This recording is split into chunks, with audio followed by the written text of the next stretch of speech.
জনপ্রিয় নায়িকা অথচ হাতে নেই কোনো সিনেমার কাজ। তবে খরচ দেখলে মনে হয় মুকেশ আম্বানির ছেলের বউ। লাখ লাখ টাকা উড়িয়ে জন্মদিনের পার্টি করেন, ঘুরে বেড়ান দেশ বিদেশে। ফলে নেটিজেনরা প্রায় প্রশ্ন তোলেন, এত টাকা কোথায় পান ডানাকাটা পরি? কি তার আয়ের উৎস?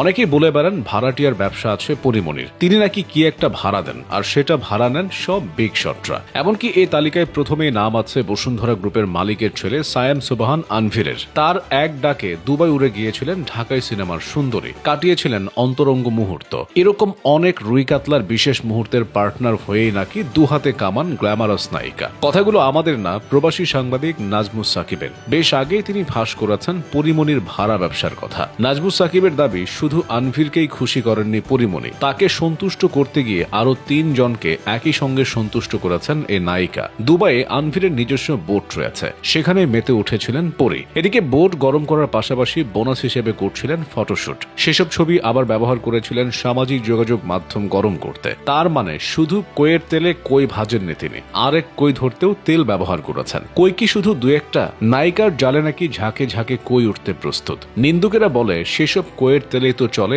এত বিলাসী জীবনযাপন। কি আর করবে ভাই বলেন? হাতে সিনেমা নেই, তাছাড়া সিনেমার বাজারও আর আগের মতো নেই। এমন অবস্থায় কিছু একটা করে তো খেতে হবে, তাই হয়তো ব্যবসায় নেমেছেন। তবে পরিমণির ব্যবসা বলতেই ওইটাই বুঝবেন না যেটা নাজমুস সাকিব বুঝিয়েছেন। এর বাইরেও পরিমণি একজন প্রতিষ্ঠিত ব্যবসায়ী। বডি নামে তার একটি ব্র্যান্ড রয়েছে এবং সেটি বেশ বড়সড় আয়োজনের। প্রমোশন, লঞ্চিং সবকিছুতেই প্রফেশনালিজমের ছাপ। এই বডি বলতে কেউ আবার বডির ব্যবসা বুঝে ভুল করবেন না, এটি তার একটি ক্লদিং ব্র্যান্ড। সোশ্যাল মিডিয়ায় চোখ রাখলে বিষয়টি ক্লিয়ার হবেন। শোনা যাচ্ছে সম্প্রতি হোটেল ব্যবসায় নেমেছেন ডানাকাটা পরি। হোটেল ব্যবসার নাম শুনলেই অনেকে আবার নানান জিনিস ভেবে বসেন। বি পজিটিভ ম্যান, সেরকম কিছুই না, এটি খাবার দাবারের ব্যবসা। নিজের ফেসবুকে ইতিমধ্যেই রেস্টুরেন্টের ছবি দিয়েছেন। ওপেনিং ডেতে কাছের মানুষ নিয়ে বেশ আলিশানভাবে সেলিব্রেট করেছেন। সব মিলিয়ে দেখা যাচ্ছে উদ্যোক্তা হিসেবে পরিমণি দারুণ একজন মানুষ।